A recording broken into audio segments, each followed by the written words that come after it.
jungle. Imagine that you have a spelling, or imagine you have a page in a book, and you have a spelling error. I went to red. I went to red. That doesn't really make sense, right? So the reader's confused. But then if you were to change just one letter, the R to B, right? If we were just to change one letter, now it would make sense to the reader. I went to bed. And that's really how genetic diseases work.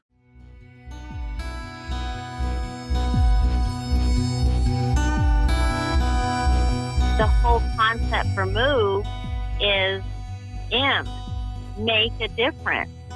O, to offer up your time, talent, and gifts.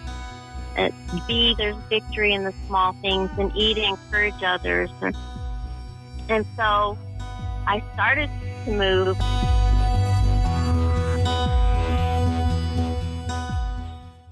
Hello, everybody, and thank you for tuning in today to the Move podcast. I'm your host, Scotty Carlisle, and today we have an extra special guest. You know, I always have special guests on this podcast, but today is going to be extra special.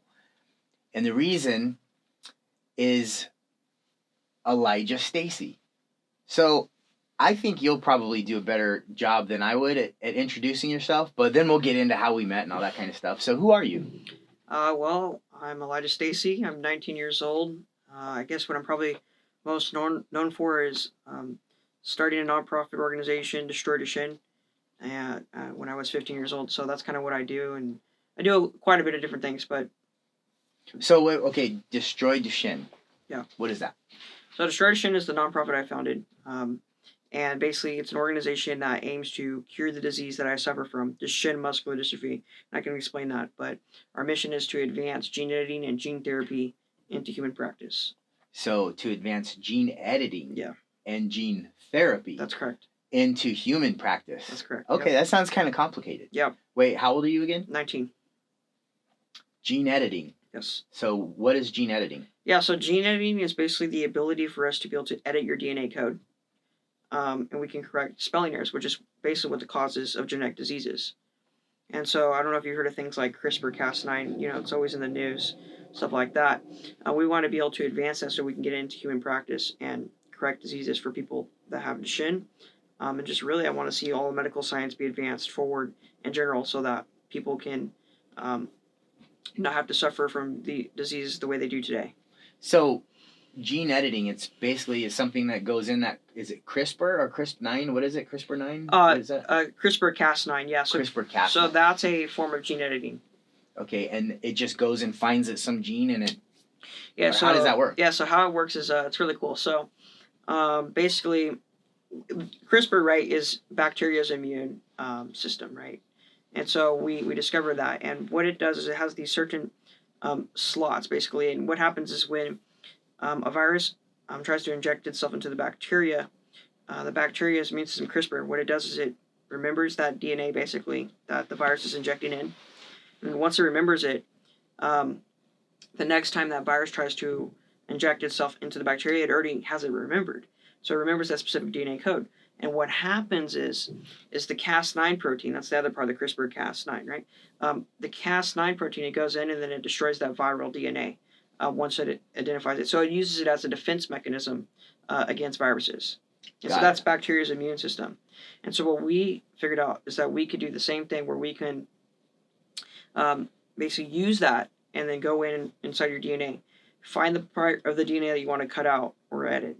And we put donor DNA in addition to that. So, I don't know, say there's a part of your DNA that has a spelling error. We'll go ahead and code for that. That has a what? Spelling error. Okay. Right, spelling error. We go in, we'll find that, and then the Cas9 protein will cut that part out.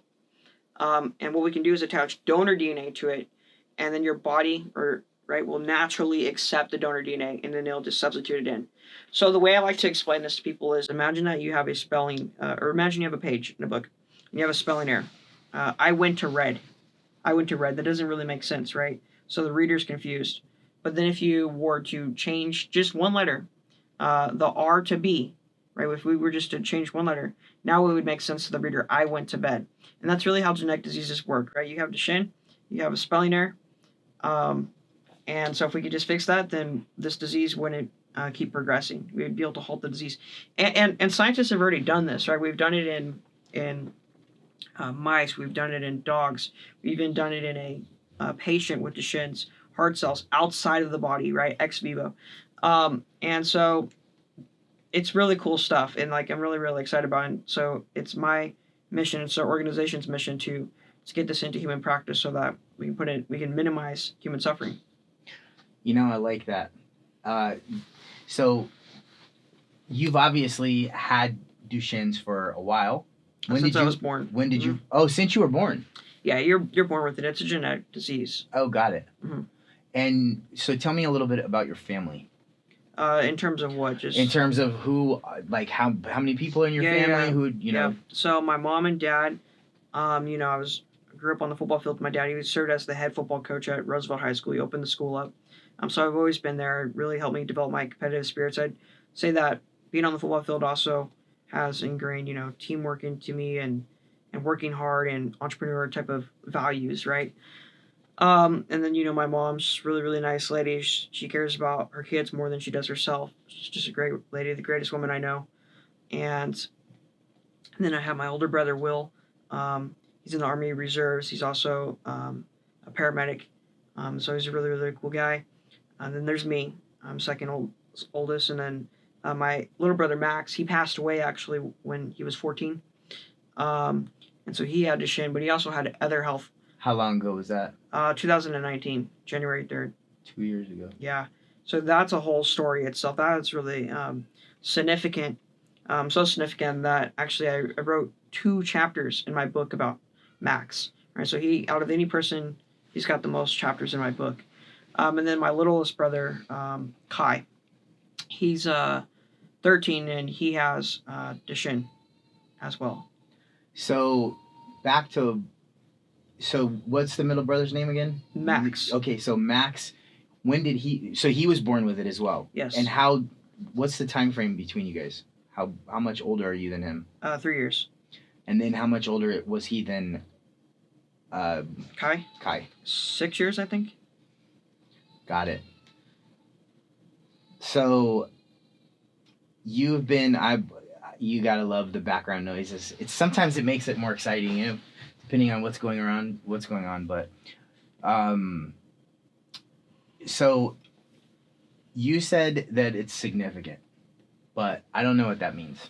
In terms of Max? Yeah. Yeah. Why is it significant? Yeah, because so the background is this. When Max was born, he had to have a heart surgery done, right? And, 99% success rate, nothing to go wrong here. And it went wrong. And what happened is, long story short, it caused a massive stroke in his brain. It caused permanent brain damage. And because of that, he was confined to a bed his whole life. He couldn't see. He couldn't talk. Cognitively delayed, right? So we had a full-time nurse basically living at our house, in a sense, right? And so that was really significant. We didn't know that he had Duchenne right away either. So that came later. But he had health complications and a Duchenne on top of it, right? So eventually he had a feeding tube, right? Constantly going in and out of the hospital. And so I say it's significant because I was always going to the hospital as a little kid. I'd be asleep and it'd be 1 o'clock in the morning. We're rushing to the hospital, like stuff like that, right? That's just really abnormal. And, my parents would be there all the time, so I'd be taking care of my little brother, or it was just us, right? So stuff like that. When does the Duchenne start having serious repercussions? Yeah. I'd say about when you're 5 years old, at least for me. And the reason that is because, so I used to walk, right? So your leg muscle. So let's start with Duchenne. Duchenne is a muscle wasting disease, right? So as time progresses, the person gets weaker, right? And I can explain why that is, but we'll just start with the basics, right? And so when I was 5, I'm not able to keep up with my friends on the playground, not able to go upstairs as easy, getting fatigued a lot easier, not being able to walk long distances. Stuff like that. Falling to the floor very frequently is something that's really common amongst kids with Duchenne. It's one of the common signs in the way you get up off the floor. And one of the most noticeable signs is that kids with Duchenne walk on their toes, right? They walk on their tippy toes. That's because their legs are getting weaker, and so they're substituting muscles to still perform the action of walking. And so that would be what was really noticeable. And the way that my mom actually noticed, or what got our attention, was, there's other things like, I couldn't really ride a tricycle or stuff like that as well. And, teachers would take notice of that at my school and just stuff like that. But, my parents were really concerned with Max at the time because he was, they just had Max and all the health problems that he had and stuff like that. But what really did it is my mom wanted to measure my height. And so she tells me to go up to the wall and measure my height. And to get a car seat or whatever, or not a car seat, but just so I could sit, so I don't have to sit in a car seat anymore, right? Mm-hmm. And so my mom, she's like, hey, put your heels down. We got to measure your height. She thought I was messing around with her. I was like, I'm not messing around. She thought I was being a spaz, just messing around, just kind of going against her. But that's when she really took a notice, like, okay, he can't put his heels down. That's abnormal, right? Of course. Go to the doctor, and that just starts the whole process there. Wow. And it's not like you get a test when you're born to see if you have Duchenne. So then now this came up on the radar, went to the doctor, and then how exactly do they find out you have Duchenne's, and how do they specify that disease? Yeah, me in particular. Okay, so, well, for me in particular, they ran blood tests and did stuff like that, but to really make sure, they did a muscle biopsy on my leg. So they took a piece of muscle out and ran it into the lab, and that's how they confirmed it. But what's noticeable is within, so the way Duchenne works, right? Let's get into the science of it, and this will make a lot more sense.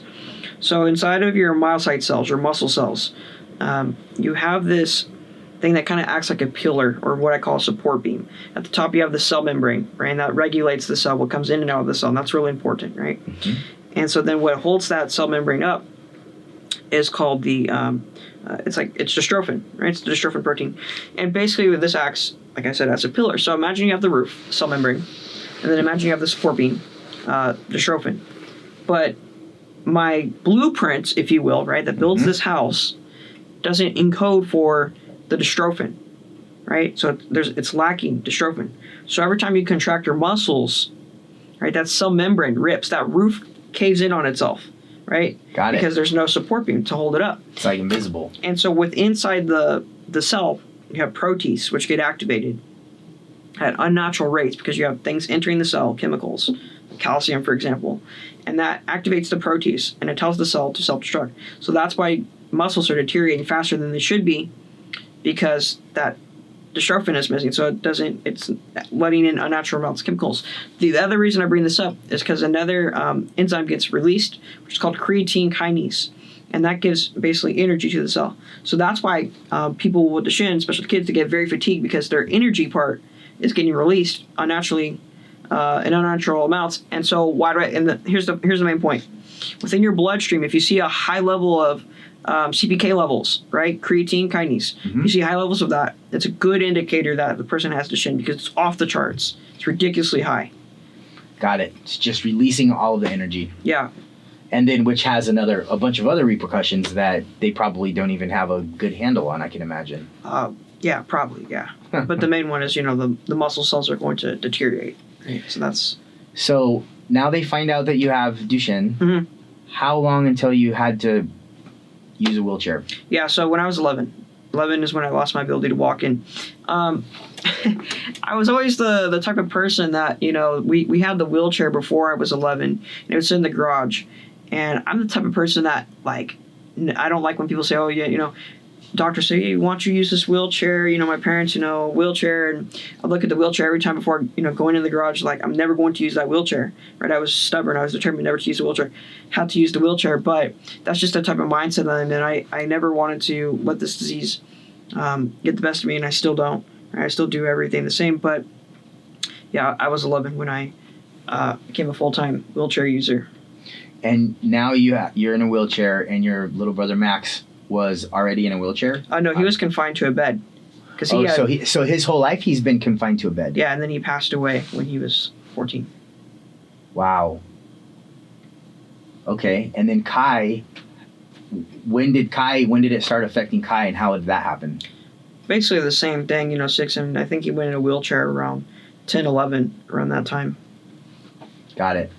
So your family so Duchenne's has really has really had a major effect on your family. Oh, definitely. How's Kai's attitude about everything? Yeah, so that's a really good question. I'm trying to see how I can best word this, but so Kai, well, the really cool thing about it, and this is not me giving myself more credit and patting myself on the back, but since I'm the first one with it type of thing, he's kind of seen that I'm able to accomplish a lot, still have a bunch of friends, still have a good time with life, so he doesn't really see, he's very positive. He doesn't even realize that, okay, I have a significant disease, right? So kind of just, he's a lot more less serious than I am. He's always laughing and showing me memes and just stuff like playing. He just got a VR, right? So he's in his wheelchair, doing the VR, and I'm like, oh my gosh, what has happened, right? We had video games, and now we put the TV screen two inches away from your eyes, right? So that's how Kai is. That can kind of tell you his personality and his attitude. What's his favorite game? Honestly, I don't even know. Do you play it? VR? I played it. I tried it one time a couple days ago with him. And, this little kid was just killing me all the time. And so I just gave up. Yeah. It's no fun. So, yeah. So what do you do then if you don't play games? How do you pass time? Yeah. So, to be honest with you, like, I lie to me first and then be honest after that. Well, this is not a lie, though. This part's true. That honestly, a lot of fun I like to have is with my friends or my girlfriend. That's how I spend most of my time. Right. That's what I like to do. I like to be with my family. I like to just do stuff like that. Listen to music, reading books. Honestly, like I like to work and accomplish things and like give speeches or do like podcasts like we're doing now, or just making change or reading books to obtain knowledge to help solve a problem. That's the kind of reader I am. Stuff like that is what I like to do to have fun, right? What's your favorite book? That's not. You don't have a favorite book. It depends, is what the answer. Yeah, there's so many different types of books. What's the last one that you read that is the first one that comes to your mind? I don't know, because I read like 5 books at once. Because I seriously read books to, like, I got books in biology, which is like, deal with the stuff that we're talking about. I got books in investing. I love it. Love investing. Very passionate about investing. And not this type of, this is kind of controversial, but I'm not a day trader. I'm not into, You didn't make a bunch of money off of Bitcoin. GameStop.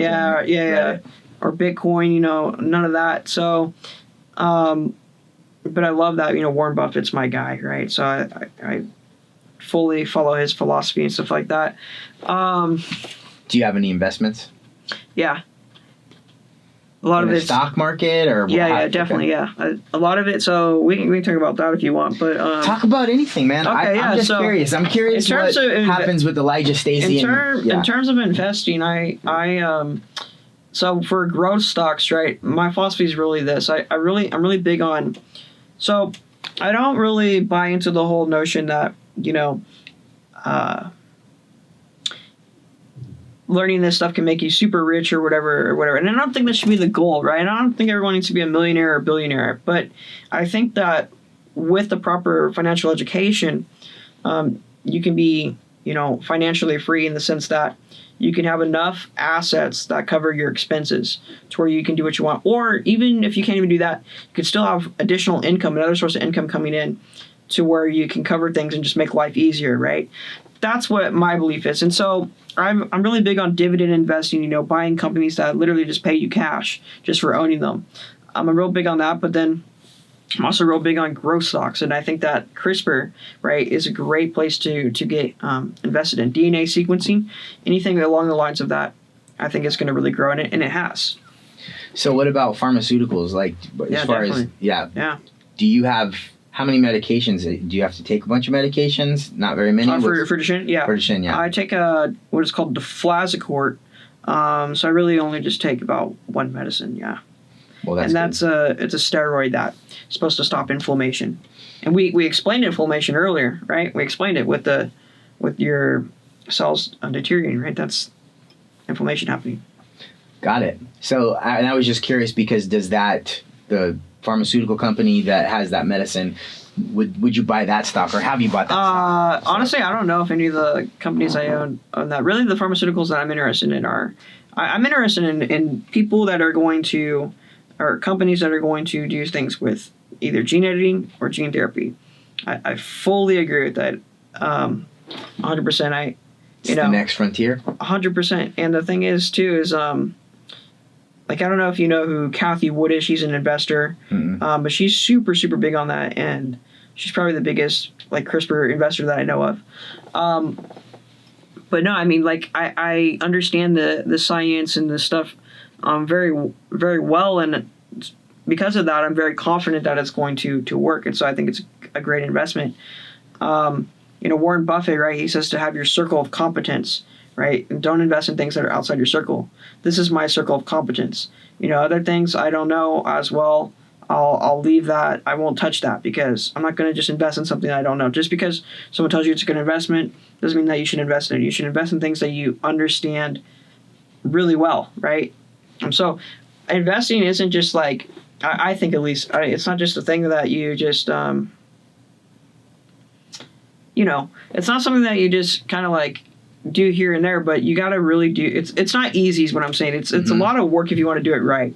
If you want to actually make it to where it's an investment and not a gamble, you put in the work. You do the reading in that industry. So if it's CRISPR, you read biology books, you listen to experts, you try to understand it, you get someone to explain it to you who knows it, right? You take that time to do that, and once you do that, then you can make better investment decisions, right? It's not just a gamble. It's not just, well, I hope it goes up. Yeah, people try to time the market, and they say it's not timing the market, it's time in market. Yeah, so the longer you have, usually if you have a younger investor, you have a lot longer time horizon, and then if something goes south, then you always have time to make it up. And I have some experience with investing myself, and as a financial advisor. So I've done that and been on the brokerage side and been on the person that, hey, check this out. Yes. Elijah, this is the investments that are out there and these are options that you have. And so I know all about that.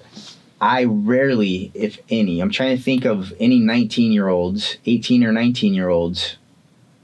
I never had a 19-year-old client. It was always their parents that would set them up. But so it's really cool to hear your story and where your mind is. That's not, your mind is in a more mature and elevated maturity level, I guess, than most people your age. Why do you think that is?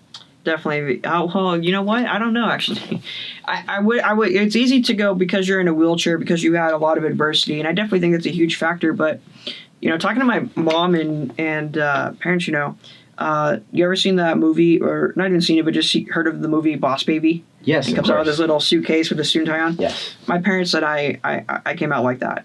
I've always been really serious. I mean, so much so, right? I love wearing suits. So much so that when we were getting my parents were getting their taxes done, I wanted to wear a suit and tie as a little kid to go see the tax guy, right?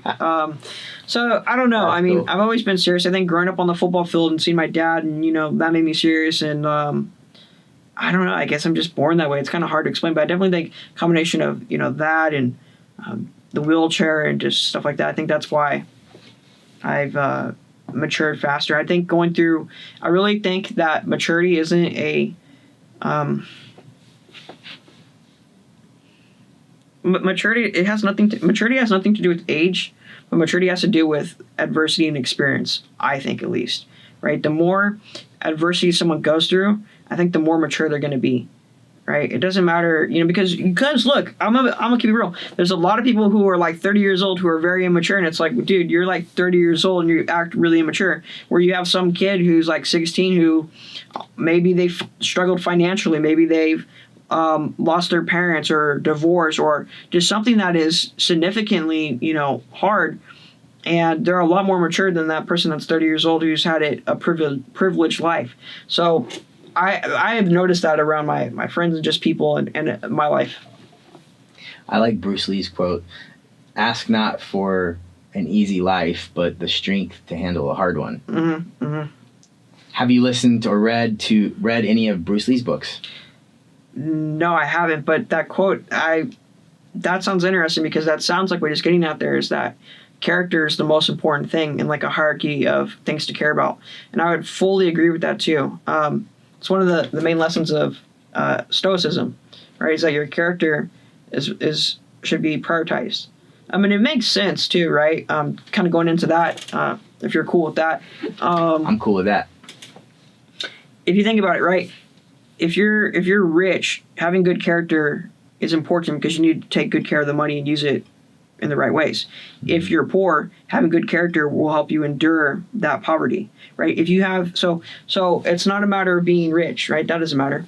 If it comes to health, right? Having good health, you want to have good character so you can, take good use of it, right? If you don't have good health, right? Someone like me, having that strong character will help you overcome that adversity or whatever challenge you're going through. So really all these things that people chase after, which could be good things, and Stoicism said that you can go after them as long as you don't put it in front of character.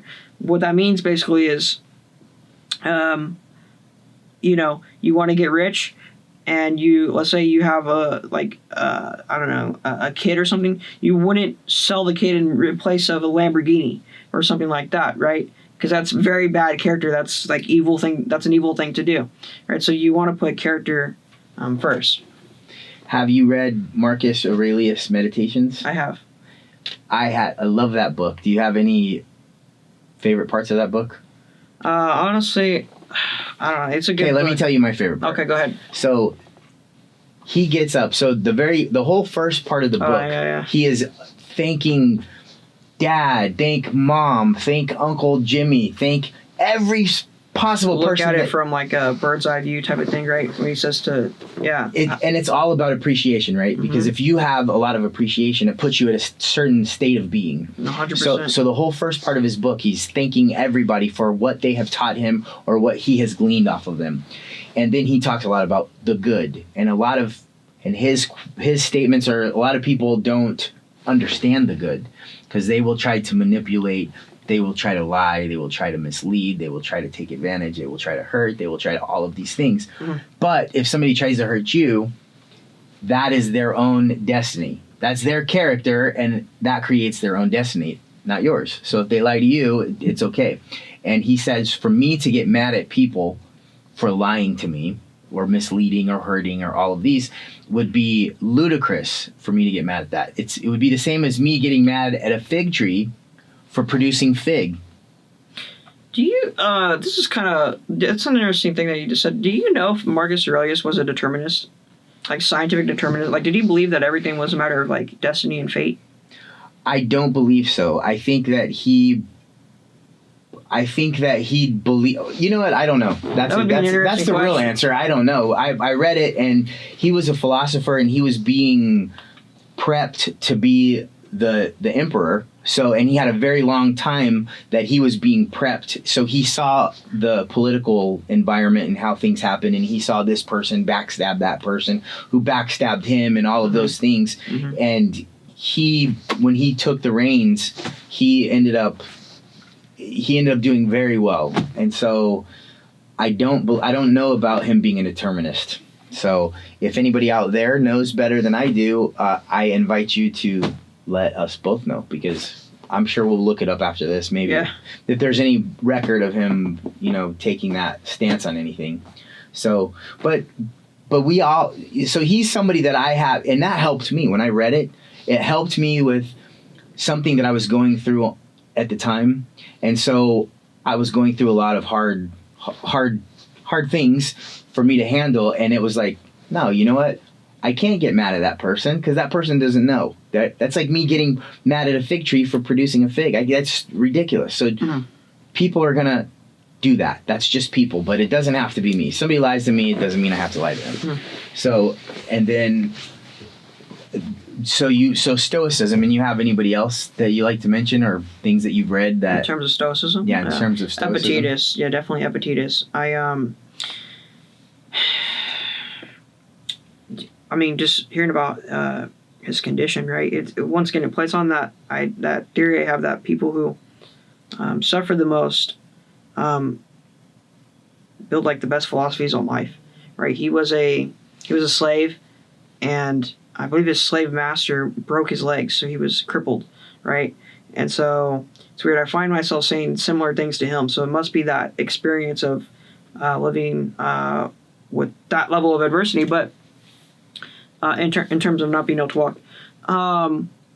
So I really love him because, he really places a strong emphasis on the idea of dichotomy of control, right? Worry about what you can control, disregard what's outside your control.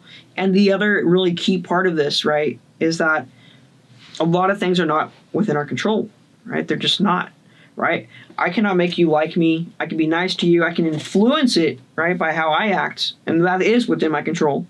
But ultimately, it's up to you. You can not like me for whatever reason, right? This really helps you just, get over things. Like, I cannot control that I'm in a wheelchair. I can control working hard to try and complete the cure for this disease. But I ultimately can't control it, right? I can try and influence, right? Just, you apply this to so many different things in your life, and it really removes a lot of stress and a lot of anxiety and a lot of just wasteful thinking. Are you familiar with the yogic culture? Somewhat. I just started listening to a couple of different yogis. I read a book called The Autobiography of a Yogi. Opened up a lot of things about India and about... There's just so many things. I want to go to India now. I'm gonna go check it out. I want to go find a yogi. I want to talk to him. I'm gonna see. Steve Jobs went there, right? And I was reading his biography, and the stuff he learned there is fascinating. But yeah. Yeah, I have been listening to a guy named Sadhguru. So Sadhguru, if you listen to this, I would love to get you on this podcast. Just saying that. But he has some really interesting concepts that have been new to me that I hadn't heard from any of the other books that I've read. One is that your mind is split up into basically 4 segments. 16 parts, but 4 main segments. And he says the first part is the intellect, right? In the Western culture, many of us live our whole life through our intellect. We are thinking and thinking and thinking and overthinking and then thinking some more and then thinking about thinking and thinking about not thinking, but that means you're thinking. And that is the first part of your mind. The second part of your mind is your identity. And your identity is who you are. How do you see yourself? Are you an American? Are you white? Are you black? Are you Asian? Are you an artist? Are you a guitar? However the hell you want to identify yourself, Guitar. Yeah, I want a guitar. And the intellect is mainly used to dissect. If you want to see something, your intellect will dissect. Pull it apart, look at all the parts, and analyze it, right? So your identity, and what he refers to is a lot of people using that. So he refers to the intellect, since it's sharp and it dissects, as a knife. But your identity, on what you decide you are and who you identify with, is the handle for the knife. And in order for you to have a handle on things, you have to have perspective. And if you have perspective, then you can use the intellect to cut where you want it to cut, not just slicing and dicing, which is what a lot of us go through. I know I can speak personally for that. Well, the third segment of your mind is the data. And that is all of the memories that you have, from elemental memory to things that you've gone through and everything in between. And he talks a lot about your body having memory, not just your mind. And then the fourth part is the universal intelligence, the pure intelligence. And that's like our spirit. That's my interpretation of what that means. But it's really interesting to have a concept of different cultures and philosophies, because what I found is some people have cornered the market in this area of philosophy, in my opinion, but somebody else has a better corner of the market on this philosophy. And by reading all of these different peoples and seeing how they have, come to their life problems and situations, it gives us tools and abilities to help with ourselves. So that's why, anyway, that's been an interesting learning learning. What's the word? Experience process. Yeah, learning process. There you go. So, and then Bruce Lee. I thought I had I have a journal. So, Striking Thoughts by Bruce Lee. I think that should be one of your next 5 books that you read. Is really freaking amazing. Gets into philosophy. He was my hero before. Now he's even more of my hero. Like, that guy was only 32 years old, and he has impacted the world in such a way that he passed away 43 years ago, and he's still making a difference. Imagine that. Mm-hmm. I think you're on that same path, that same trajectory. So you just keep up the good work with what you're doing. The man. next Bruce Lee. Hey, maybe. No, I'd love to make an impact like that though. In all seriousness, that'd be great. So, you like to spend time with your girlfriend. Mm-hmm. You like to invest. Mm-hmm. You like to spend time with your friends. How is your relationship with your parents? Great. Love my parents. We're very, very close. Very, very close. We eat dinner with each other every single day. I watch, sports with my dad. That's what we like to do. My mom and I, we talk basically politics every day, right? We're very political people. I'm like really, really close with my parents, and I love my parents, and I am very grateful for everything they do for me, for sure. They definitely built me the way that I am. Your parents are definitely going to be one of the biggest influences on you and how you become, because they're the ones who raise you, right? So I'm very grateful for them. That's awesome, man. Living in appreciation is such a powerful thing, man. So let me ask you another question. What is the typical lifespan of somebody with Duchenne's? We didn't really get into that, but that's just been something because, for you to treasure the moments that you have, we all have a very minuscule time on this planet. Mm-hmm. Some have shorter than others. Like my little brother passed away at 27. My best friend he was 30 or 30, maybe 32. I'm not sure exactly, but he was too damn young is the point. So what is there a prognosis? Is it is it typical? Yeah. What is it? Yeah, most people will pass away mid-20s, right? So it's mid-20s? Yeah, that's correct.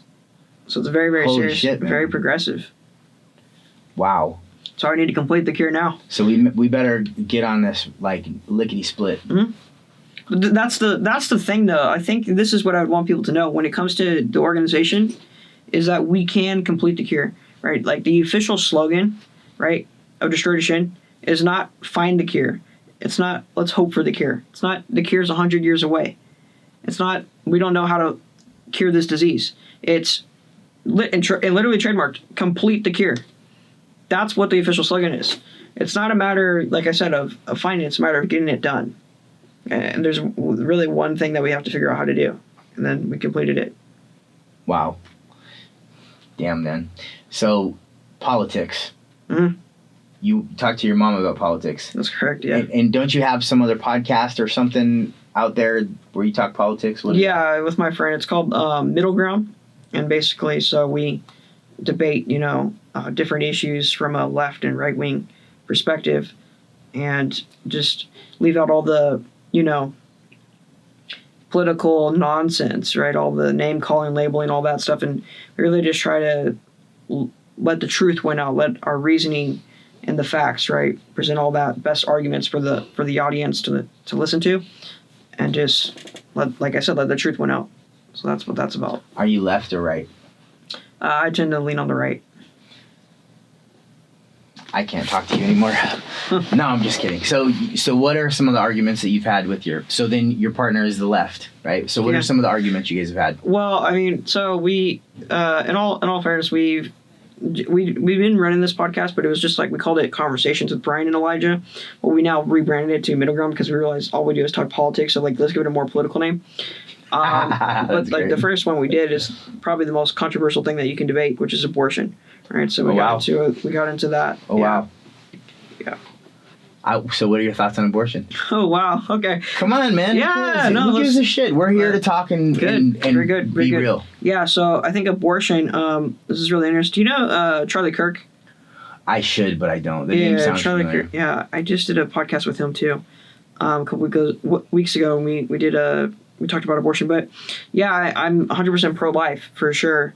I think that really the argument is going to all hinge, like if we're going to have an intellectual conversation about this, it's going to hinge on if it is life or not, right? And I think that if we're going to follow the science totally leads to this is definitely a life, right? And I think that what we have really seen is we've seen this new, look, day 22, it has a heartbeat, right? It has its own blood type, it has DNA already. Really what I like to pose to people who are not, what's your stance on abortion? I don't know.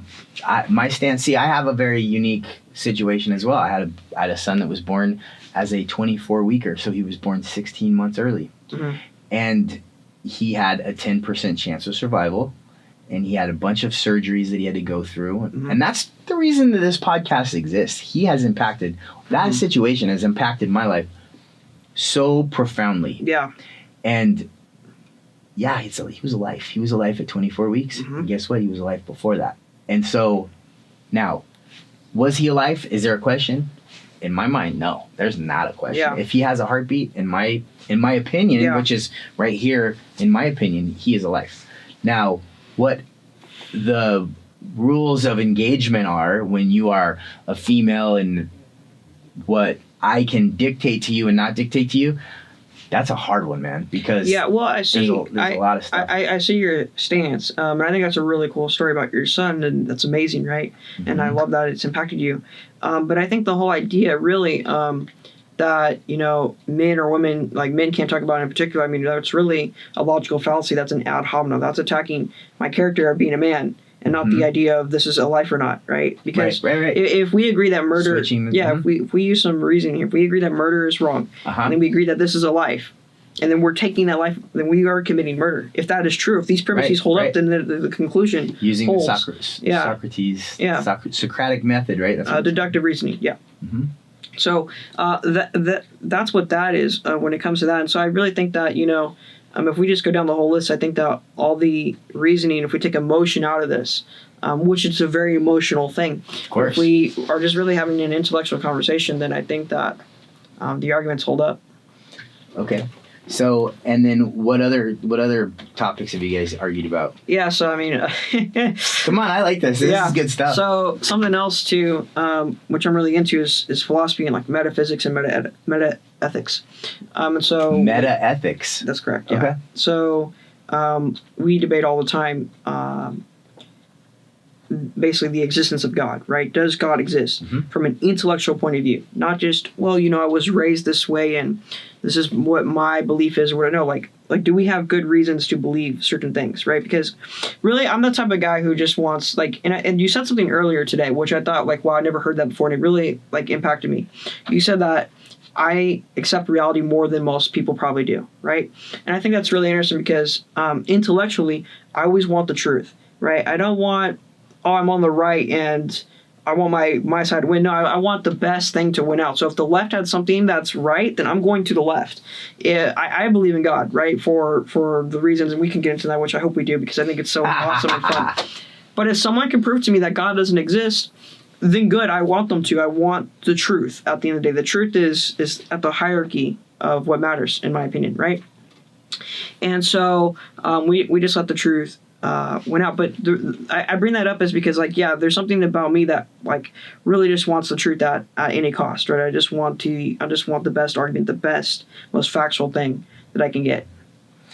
Yeah, and, when it comes to God, at the end of the day, my stance is that no matter how smart you are, you still don't know shit. You can tell me intellectually, not you personally, you as anybody out there, including myself, you can tell me how the grass grows. You can break it down into the scientific method and you can give me all the big words. But why? Where did it come from and why? So do you believe in God? I do. Okay. Absolutely, 100%. Me personally. Because I want to talk. Go ahead. No, go ahead. Look, I don't want to interrupt you. I don't want to interrupt you. Well, this is interesting because so ask me whatever the hell you want. Nothing's off the table, man. And I'm doing the same to you, and you can do the same back. So the sage asked me a question. He says, Dad, how did the first person know that he had to drink water in order to survive? And it got me thinking, well, damn, son, that's a good question. Okay, so you have to answer a couple other questions to find that out. But how did the first person know they had to drink water in order to? From the mouth of a youngster, Yeah. but what a profound question that was. So it got me thinking a lot. Mhm. Again, I don't know, and there are certain religions that have a corner on the market on a certain thing that discuss certain things that other religions don't. Mhm. And I was born and I was raised in a Christian family. My best friend was Catholic, so we would go to catechism. So I've experienced some of that. And my dad, he never really went to church. So he was kind of a drifter on the side, as far as we never really had religious conversations. Yeah. But I've had in business, I've had a mentor that was Muslim. I have a very good friend that's Jewish. Mm-hmm. I've read the Tao Te Ching, and I've read different Buddhist content, and so there's a lot of different philosophies that I'm familiar with. Definitely. But at the end of the day, we're all trying to figure it out. And the more someone tries to figure it out and have closure, the more questions arise. Mm-hmm. I have not answered all of those questions, and I don't think that you can with one specific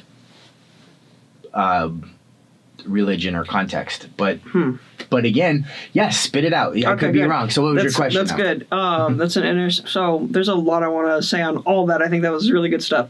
I think it's great that, yes, definitely we can, basically kind of what you're getting at is, we can all, like, because I have friends that are atheist, Muslim, Jew, everything, right?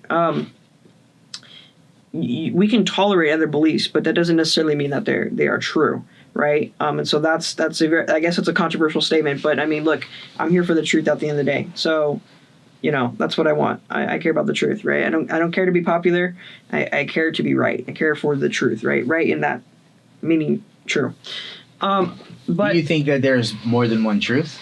No, it can't be. I mean, is that true? I mean, that's some people think that truth is subjective, but when they say there's no such thing as truth, that is a truth claim that claims to be true. So it's already self-defeating. However, if this guitar is in the middle of a corridor, and I'm looking at it from the front, and you're looking at it from the back, different perspective, sure. Right. So truth is based on our limited. Like, the truth is the truth. It is a guitar, no question. Mm-hmm. But from what we're seeing, from what I see, it's a guitar, and I see the strings, right? Yeah, it's kind of like if you ever seen to really illustrate your point. If you have a 6 on the floor, like literally, so right. I see a 6, and I see a 9. Exactly. Right. So that's why I asked that. That's that would be more into, I think, epistemology, right? How we know certain things.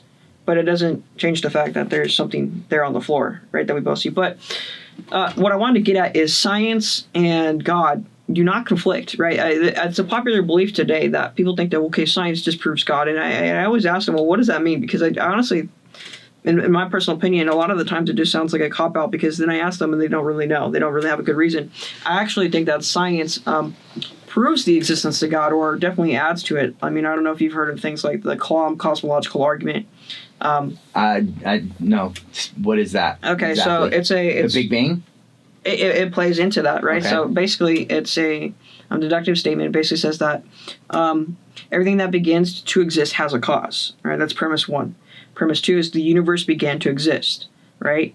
Therefore, the universe has a cause. And then upon analysis, if you look at, well, what would be needed to cause a universe, it'd have to be something that's outside of space. It'd be something that's immaterial. Something that is timeless, right? Time can't start. If time starts at one point, you can't say that the thing that started it is bounded by time. That self-defeating. And so why does science get brought up here? Well, because on premise 2, the universe began to exist. We know that by looking at the universe, that it probably started about 13.7 billion years ago, right? And we can measure the light, and that's how we know it started, because we could see that the universe is constantly expanding apart, right? So it must have been at one point a singularity, and then expanded apart, right? And so we constantly have good like scientific evidence for that. There's also philosophical reasons to believe that the universe had a beginning, that it's finite, that it's not eternal, right? And so that right there would be one argument for the existence of God, right? Mm-hmm. Now, that doesn't say any God in particular. That doesn't say if it's the God of Islam, the God of Christianity, the God of whatever. It's the guitar. Yeah, right? it just says that there is a God, though. Mm-hmm. I think that there's a lot of good arguments for it. My personal favorite is what's called the moral argument. Okay. And basically, there's different forms of this, but I'll give you the statement right now. It says that, well, I guess some good background to the moral argument is basically like, how do you know that certain things are good, right? Like, good is good an objective thing or a subjective thing, right? So if God does not exist, then objective values and duties do not exist. However, premise 2 is that objective values and duties do exist, right? Therefore, God exists, right? That would so you'd have to either disprove one or two, right? Or it logically follows. But how can you prove or disprove is the problem? Yeah, that's the problem. Well, you totally can. On premise 1, right? If you say that so we have two views. We either have a supernatural view or we have a naturalist view. So naturalist view, right? We would say that okay, all that exists is just material things. It's just everything's just made up of basically atoms, right? On that view, right, everything is bounded by physical laws. Correct. Right? Mm-hmm. Then if that's the case, right, as Sam Harris, as Stephen Hawkins noted, right, and I can even tell you what books they noted this in, you wouldn't have free will, right? And this is a really interesting thing to me. You wouldn't have free will, right? You're just a biological machine that is the product of your DNA and your environment. That's it. There's no you. There's no soul. There's no agency. Right. That's supernatural stuff, right? There's no you. You're just a biological machine. If that's the case, right, if you don't have the free will, if you can't ought to do something, right, then they're not obligated to do it, right? There's no morality. Morality just doesn't exist on a naturalist view. Mm-hmm. I mean, there's so many other things that we can get into on that too. Like if you take evolution, for example, right? I'm not denying evolution, by the way, because I wouldn't feel... I'm not denying it. But what I'm saying is on a naturalist evolutionary view, right, that all there is just material things. There's no supernatural, there's no God, but and evolution, right? There's you can believe in God and evolution, but naturalist evolution, right? If you just do that, it's totally possible that we could have evolved differently. Charles Darwin's actually noted this, where we would have different moral values, right? We would view things differently. So if that's the case, that it's best explained that if we're going to ground morality on something, it would be on a supernaturalist view. What that really means, right? C.S. Lewis notes this in his book, Mere Christianity. He basically said that how do you know a line is crooked if you don't have a straight line to compare it to, right? If there's no ultimate standard of good, then how can we really say something is bad, right? If you think that it's objectively good, and that's what premise 2 is, that objective things exist, or objective moral values and duties exist. And all you got to do is prove one, right? So, like, for example, torturing a little kid just for fun is objectively wrong, no matter what culture you live in, no matter what time period you're in, whatever. That is objectively wrong, right? If you say no, it's not objectively, that's just my opinion, right? Well, you could go that. You could do that because what is the context? So, for example, somebody had told me that they were abused when they were a kid, right? Their father beat the crap out of them, and well, that's bad, just like exactly like what you're saying. Correct. However, he then told me when his older brother went into the army, he kicked everybody's ass, and he kicked everybody's ass because he got his ass kicked. So then when you get to that stage, it was training. And if you can go back to it and looking at it as training because it hardened, toughened, or whatever, then it just puts a different spin on it. So here, So listen, you are way more advanced into all of those theories than I am. A lot of that stuff sounds really great. And here's my problem with that. Okay. Presumption. It's one word, presumption. And we presume that we know more than what we know. And we presume more that, and now all you know is what you know. So that is everything. However, you don't know the most important things. We can't. I think that is the problem. That is the journey. That is the blessing of being a human, because we are here with limited knowledge, with limited capability, and the desire to know things that we cannot know. And so we reach out as far as we can, and we justify it with so many great philosophies and big words and well thought through justifications to arrive back to the point where we don't know. And so I think that you're one of the smartest guys I've ever talked to, at your age, especially. But I'm not discounting a damn word you said, because it could all be 100% truth. I am just throwing that out there because I want to challenge you a little bit more. Yes, thank you. Because you're not 100%. Yeah, you haven't got me all the way. So okay, good. So we got more to discuss. We'll keep going. We'll keep going with this then. On that, right? I think that's a really interesting statement. You're right. We don't know everything, right? That is true. But we have to look at alternatives. In my opinion, we need to have some type of explanation. I think, at least, if you are a true seeker, then what is the best explanation, right? Because we can look at all the alternatives. I've showed you, like, especially on the moral argument. If we look at naturalism, it's either naturalism or supernaturalism. It's either one or the other. There's no third option, right? If it seems more plausible, right? If it seems that it's more realistic, more truthful, that supernaturalism makes sense, well, then we should go with that, right? We shouldn't just go, well, you know what? Let's just claim ignorance. We don't know, so let's just act like we don't know. Like, well, let's pick one and go, because you have to conclude with something at the end of the day. So what about subjectivity? So objectivity, you say objectivity, yes, then there's objectivity, there's got to be God. So moral being subjectivist, right? A lot of people have that today. They have that view. And that would be good if you want to deny this argument, right? This one in particular, the moral argument for God's existence. Well, then you would have to either deny one or two, premise one or two. That would be good. You could deny two, right?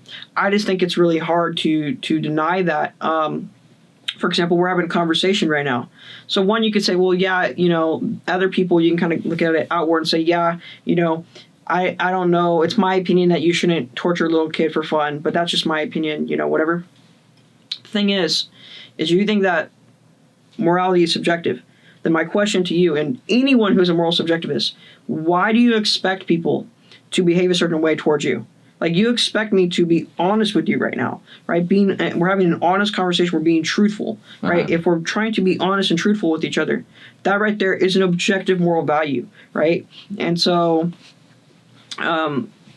that right there, it just seems obvious. Like, what I find really interesting is people who, when we get into these arguments, and people who do not want to accept the conclusion, and I'm not accusing you of that, but I'm just saying, totally. I believe. Listen, I believe in God. So So I'm definitely not discounting. But some people who want to deny the conclusion, what I find is they will say things in philosophical debate, but then in reality, when they go to their day-to-day life, they don't act like that. For example, some people say, like, well, we don't know anything. We can't be certain of anything. Like, we just don't know anything, right?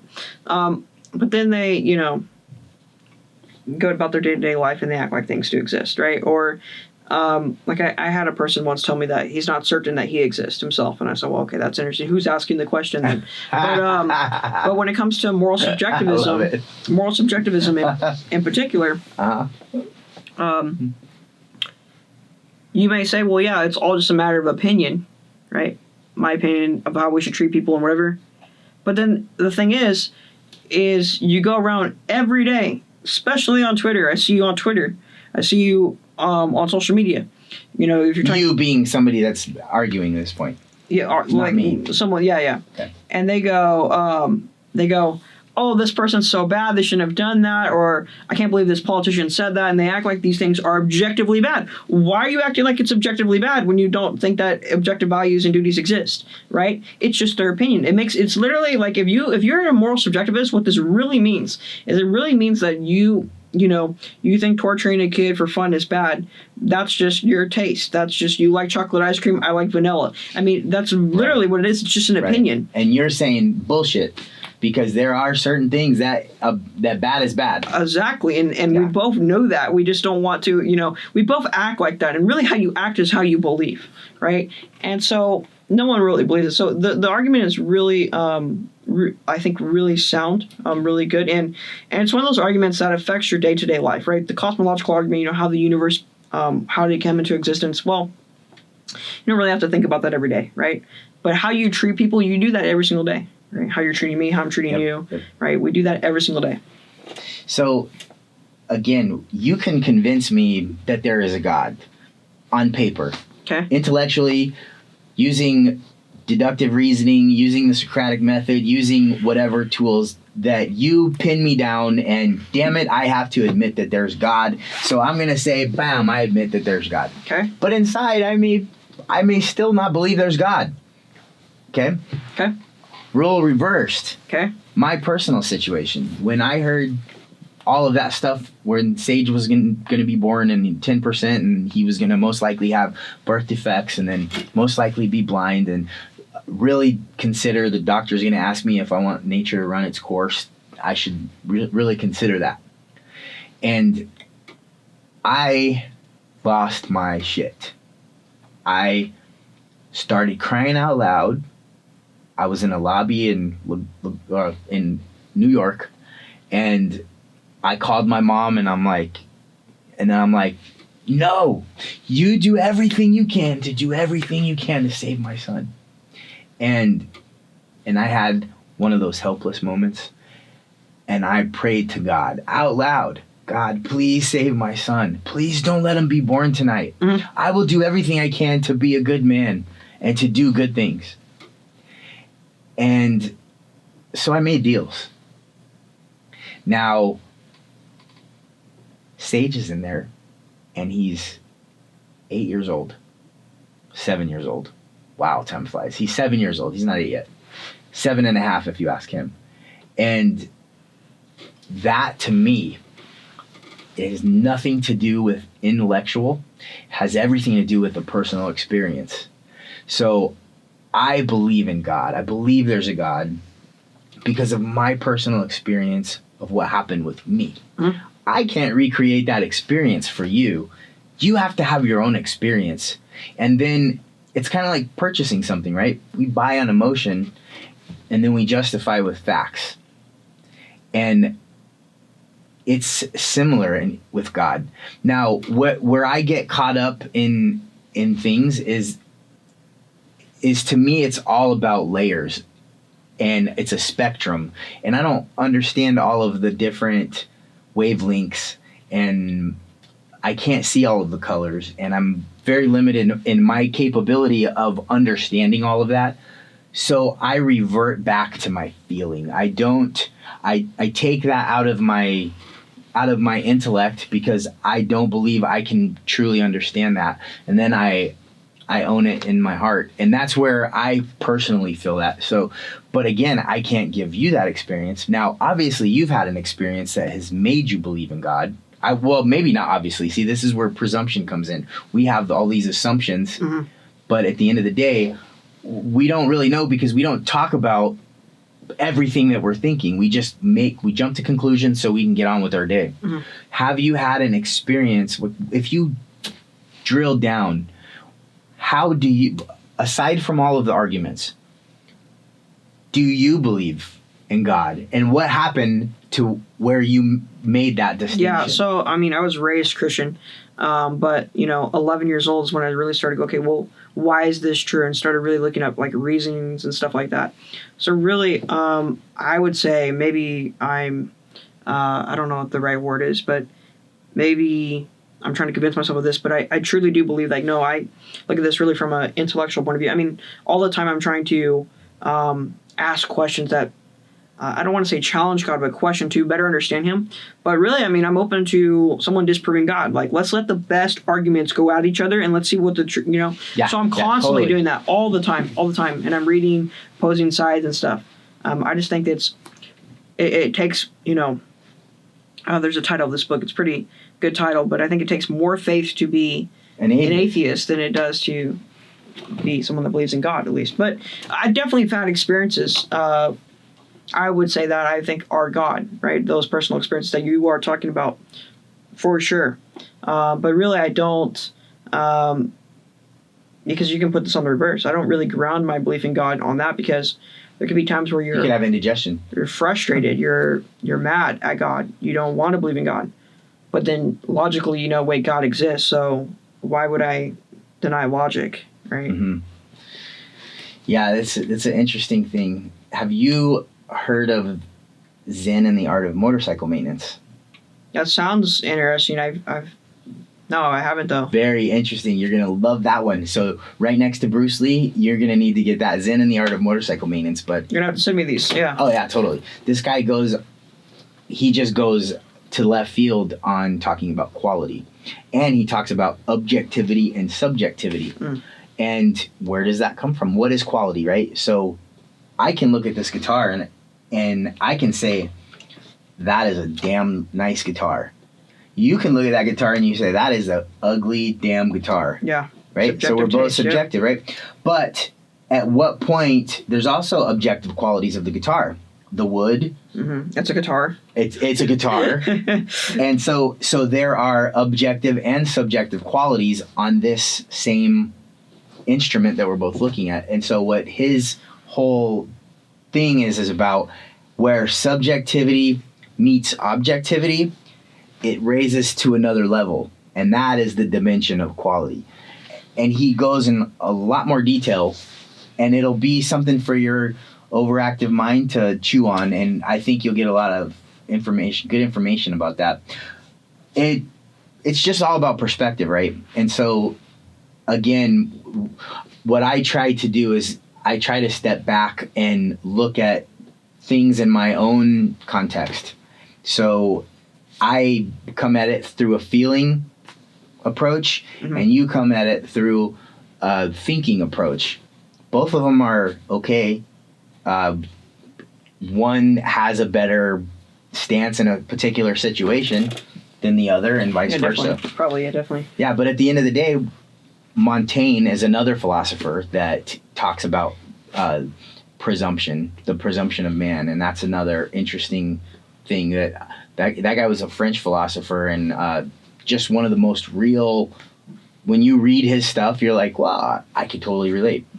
I think that is another thing. I think me and you should swap books, man, because you have a lot of really interesting insights that I haven't really heard discussed, and you've obviously spent some time getting those arguments right. So I mean, it sounds like you would win any debate that you get into with that, man. I love it. Yeah, no, I love this stuff. Something I also didn't mention is, I run a Monday night Bible study, which is interesting. But a lot of the culture that's built there is really question seeking. I fully disagree with the whole idea that if you ask a question of what does this mean in the Bible, this doesn't sound real. I think that's good, because now we can address it and try to come up with an intellectual reason to answer your question. Maybe we won't have an actual answer, but maybe we'll have a better theory that's satisfying for you. Right, sound. I don't agree with the whole thing of, why you question God or you question the Bible. I don't agree with that at all, because that's just blind faith, right? Like, no, let's really do it. So everyone that comes there, non-believers come, people of different religions come, and it's really just a big truth-seeking type of thing, and it's really cool because everyone there asks those questions and stuff like that. So I bring that up though because I do teach lessons on this stuff from time to time. Last Monday I gave a lesson which is called the Aristotelian proof, which is really, really interesting. It basically says it's this: like, if you do believe change occurs, then God exists, right? If I go down the whole argument, the only way for you to deny the conclusion that God exists is if you deny that change occurs, which I think is too intellectually expensive for someone to deny. Right. And then again, but it goes back into the spectrum of what God is, right? I guess that's maybe another conversation of how do you define God? How do you define God? Because if me and you went to the same church for 30 years and we sat next to each other in the same pew and heard the same preacher, my interpretation of God is going to be different than your interpretation of God. Yeah, I do see why you could say that. I do think like when you get more into it. So if we disagree, right? If we agree supernaturalism is true, we agree that God does exist. Okay, good. Now we can move on, and then we want to get into which God is true. That's the second part of the problem. I can do that too, right? I love that part too. But I definitely think that God, if you wanted to define it, God is something that is worthy of worship, right? That right there, and something that. And if you do the implications of that, something that is worthy of worship is perfect. It's not lacking anything. Something that is lacking something that's not worthy of worship, right? And so that's why God is perfect. And if you just keep going down it, I think that another way to define God would be a spaceless, timeless, immaterial, perfect being, right? Something along the lines of that. And so when you get those divine attributes, then that's how these arguments, work, as I said. And just to add to that, so how, in my own personal view, God is the creator, because we are in a creation.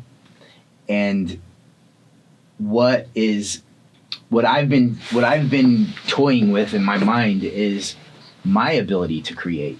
Yes, fascinating, right? Yeah. Go ahead with go with this. I think I know where you're going with this. Well, the whole thing about human expression and about creating art. Like, I'm going to have another sign up there that says make good art, because I listened to Neil Gaiman give a speech to a college, and he made a lot of good points that make good art. Anyway, so I've gone down this road of art and what is art and what is expression, and really it is connected to God. In my opinion, art is the soulful transmission of passion, it's the reflection of my soul that I put out, and it's the most tangible thing that somebody else can see.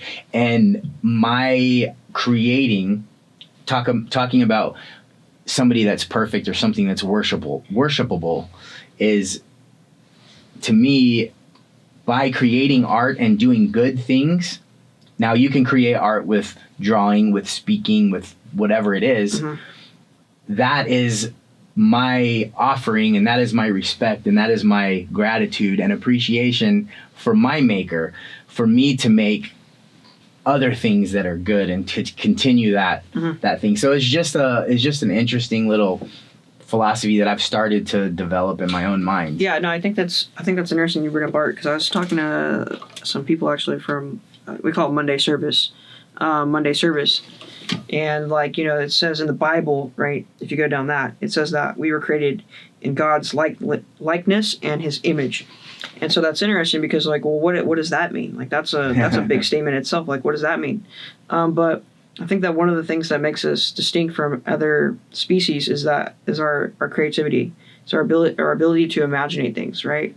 And so it doesn't say that animals were created in his image, right? It says that we were. So is it that part is that what that means, that we are able to create? Like, is it that higher level of consciousness that we have compared to other species?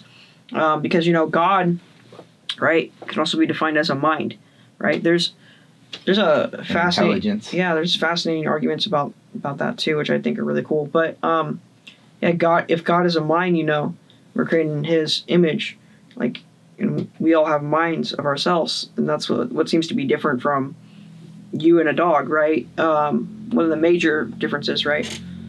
I think that could be a good explanation of what that verse or part of the Bible means. So my question is, with all of your understanding from the Bible and your active intellect, what do you think the best, most effective way, or do you think that is part of the solution, is including God in applying this cure, or applying in the process of this cure? Is God part of that?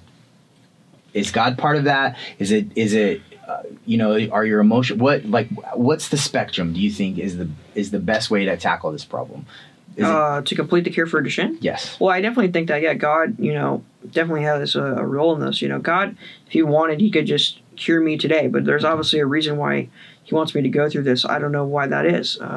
Maybe it's because now I draw more attention to myself. I mean, being totally realistic, I draw more attention to myself being in a wheelchair, and I'm curious about God and have these arguments and this knowledge, and now I could spread his word because of that. Maybe that's an explanation. Or maybe, I don't know. But I definitely think that God will play a role. If he wants to open the doors to raise more money, to open science, to allow the science to work, allow us to have the knowledge to fix the last problems, to complete the cure, I definitely think that God can do that. So, I think that, definitely God plays a role in it, if that's your question. What about attitude? Like, what do you think the role of attitude is in the cure? For you personally. Let's talk about you personally. Like, the idea of having a medication or something that somebody can take that it cures it, okay, that's fine. That's going to maybe happen at some point, but I'm talking about you personally. If you were going to cure, if you're God, okay, knowing what you know, because you said some very interesting things about you having this disease and being in a wheelchair, because then you do get more attention and you're able to make a bigger impact because more people are paying attention. Yeah. That's great. So my question is also your attitude, because I see your attitude. I think you have a great positive attitude. And my question to you is, if you're God and you're sitting next and you're looking at Elijah, okay, and you're saying, I'm gonna do some good stuff for you, but you're gonna have to go through some challenges. But at the end of the day, I'm gonna make it happen for you. What advice would you tell yourself? What would you want Elijah to strive for? What would you want him to think about? If you're God, and you're sitting, and you're telling Elijah, yes, I'm gonna make it happen for you, but you gotta go over some bumps. But this is what I want you to think about. This is what I want you to do, and this is what I want you to see things. How I want you to see things. What would you tell yourself? Well, if I had the title of God and I was God, I couldn't even answer that question, because God is an infinite intelligence and I'm a finite mind trying to. This is where imagination comes in. I don't think I could. I think that what I could say that is, if I was looking at this from another point of view or someone else, I could look at it from that point of view. But okay. I could not say. Okay, let's say you're God's number one angel. I still couldn't answer that. But let's say I was a powerful person, maybe, right? Okay, that has accomplished something. And so your question is, if I was them, what would my advice be, right? Right. How would you tell them to handle this, to tackle this problem that they're up against? To be honest with you, I think it would probably be hard to give someone advice that goes through this if you're not going through anything similar to it. To be completely frank, I don't know. That's a hard thing to do. How are you going to give advice to someone that, got bullied and struggled to walk since they were 5, and then at 11 they went to a wheelchair, and while they're doing that, they also have in the back of their mind that they could die when they're like 25. Like, I don't know. How are you going to tell someone? How are you going to give them advice? It's going to be hard to do. I'll say this: what I give advice to other people with my disease, or my brother or other people, is I tell them about the dichotomy of control, stoicism. I think that is massive. I think that's huge. Gratitude is another big one, right? I constantly think, this is a bad situation, but it could be worse. And I'm grateful for the things I'm having. I'm grateful for my family. I'm grateful for my girlfriend. I'm grateful for my friends. I'm grateful for those things, right? So I think that is what I would tell someone off the top of my head. Yeah, I think that's good advice. I was just pulling out of you, man. Yeah. I wanted to get a good, powerful statement, because at the end of the day, you're right. Nobody knows unless they experience it. But I asked you because you have experienced it. You know from a personal standpoint of what you've been through. And I did a similar exercise with me that has helped me get to this point where I'm at, spiritually, emotionally, and intellectually, if you want to say that. But it was doing an exercise where I put myself in, if I was on my deathbed, maybe that's how I should have approached the question with you. If you're on your deathbed and you're about to kick the bucket, you got one last sentence left in you, and you are sitting next to Elijah right here, right now, what would you tell yourself? Do you accept Jesus Christ as your Lord and Savior? Because you're about to die. That's why I think thinking about God and those questions are so important, right? Because if I'm right on that situation, if I'm right, like me personally, my belief, well then good. If I'm wrong, right? Like I think that is probably the most important question, whether God is real or not, right? That is the most important question because, like I said, if I'm right, then everything changes. But if I'm wrong, then nothing happens. So you would tell yourself, today's Elijah, that's the one giving the advice. You would tell today's Elijah to accept Jesus Christ. Yeah, if I'm on my deathbed, yeah. Right, but you're on your deathbed telling yourself now. So there's two Elijahs. There's the Elijah that's on the deathbed that's about to die. Yeah. That's got one last piece of advice. To present day Elijah. Saying, yeah, I don't even know. That's a interesting question. I don't know what I tell my. Wow, we're getting really advanced now. So in the future, I'm on my deathbed. What would I tell 19-year-old Elijah today? I don't know. I mean, I'm on my deathbed, and there's so many things I'm going to go through that will probably change my experience and my advice. I know one thing. Maybe that's I'm being too.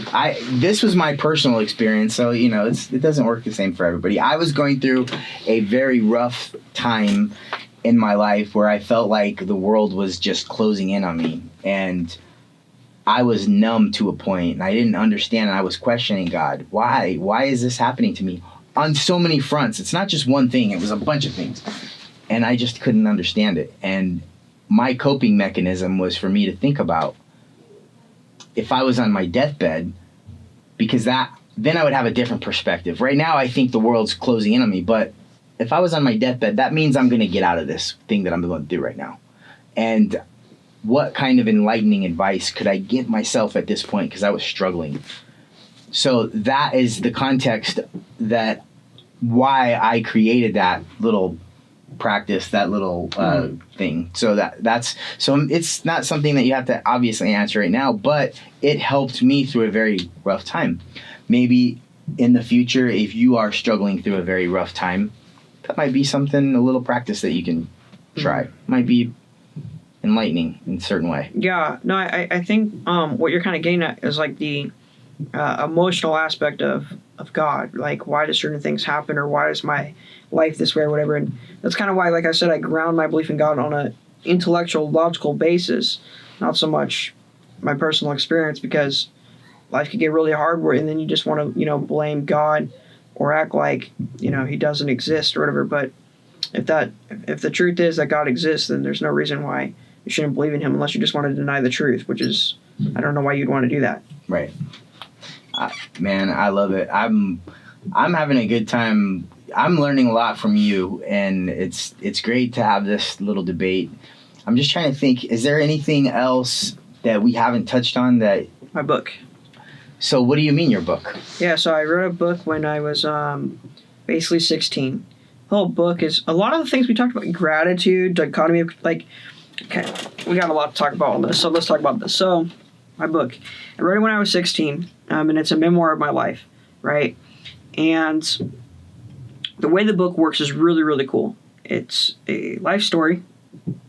It goes throughout my whole life. And at the end of each chapter, there's a life lesson that I learned that I think that the reader can learn and get a lot of value out of. So one of those lessons is the dichotomy of control, where I explain, the ancient Stoic belief, because that has really helped me. Another lesson is about gratitude. Another lesson is about the self-image, how you view yourself, right? Very big on that, because, as someone that is in a wheelchair, it could get very easy for me to just be shy and not confident and see myself as this burden or whatever, but I don't see myself as that. I see myself as a very confident person, someone that can make a huge difference for humanity and stuff like that. So it's really how you see yourself, and how you see yourself is going to then change how you act, which is then going to change how people see you. So it's like a constant cycle, right? So I think it's really good. And then at the end of the book, right, so you have all these stories, life lessons, and at the end of the book, you have the science of like I said, CRISPR and what we're trying to do with Destroy Duchenne. So it's a really, really cool book, and I think that this book is more of a tool that could be used to make Duchenne known and more importantly cared about, and that could play a big, big role in completing the cure for Duchenne.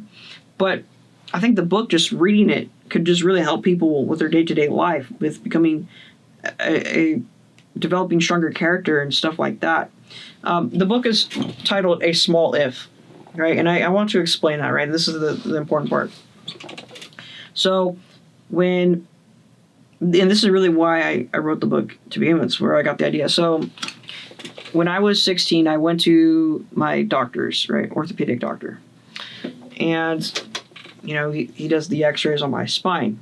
And it's really common with people with Duchenne to get scoliosis. Your back muscles get weaker, and so that holds your spine up. Mm-hmm.